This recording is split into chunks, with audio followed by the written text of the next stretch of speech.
आप देख रहे हैं राष्ट्र गर्जना न्यूज़पेपर का digital edition RG news network. Mira Bhayandar में सरकार का कागजी विकास उजागर। 410 करोड़ के अनुदान में से एक चौथाई भी नहीं मिली रकम। मीरा भाईंदर में विकास कार्यों के लिए केंद्र और राज्य सरकार की ओर से स्वीकृत किए गए करोड़ों रुपए के अनुदान का जमीन पर कोई खास असर नजर नहीं आ रहा है। संशोधित बजट में यह चौंकाने वाली जानकारी सामने आई है कि वित्तीय वर्ष 2024 से 25 के लिए मीरा भाईंदर मनपा को 410 करोड़ रुपए का अनुदान मिलना था, लेकिन अब तक एक चौथाई रकम भी मनपा को नहीं मिल पाई है। इस हालात में मनपा द्वारा शुरू किए गए कई अहम विकास कार्य अधर में लटक गए हैं। अगर जल्द ही और अनुदान प्राप्त नहीं हुआ तो बजट की भारी कमी के चलते इन सारे प्रोजेक्ट्स के बंद होने की नौबत आ सकती है।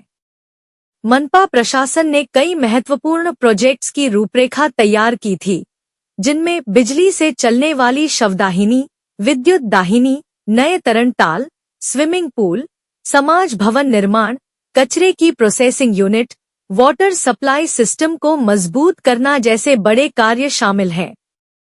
इन कार्यों पर भारी भरकम खर्च आना तय है, जिसके लिए मनपा की खुद की आर्थिक स्थिति पर्याप्त नहीं है।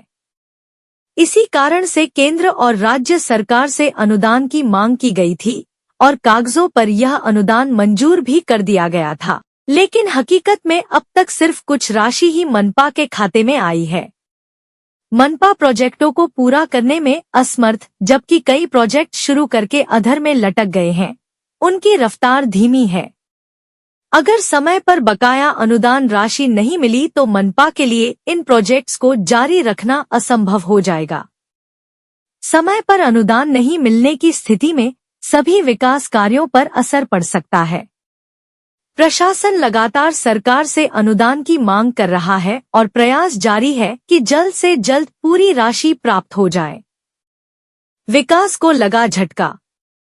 सरकार के इस कागजी अनुदान ने मीरा भाईंदर के विकास को झटका दे दिया है। अगर जल्द ही ठोस कदम नहीं उठाए गए तो जनता के लिए शुरू की गई योजनाएं अधूरी ही रह जाएंगी और शहर के विकास की गति थम जाएगी।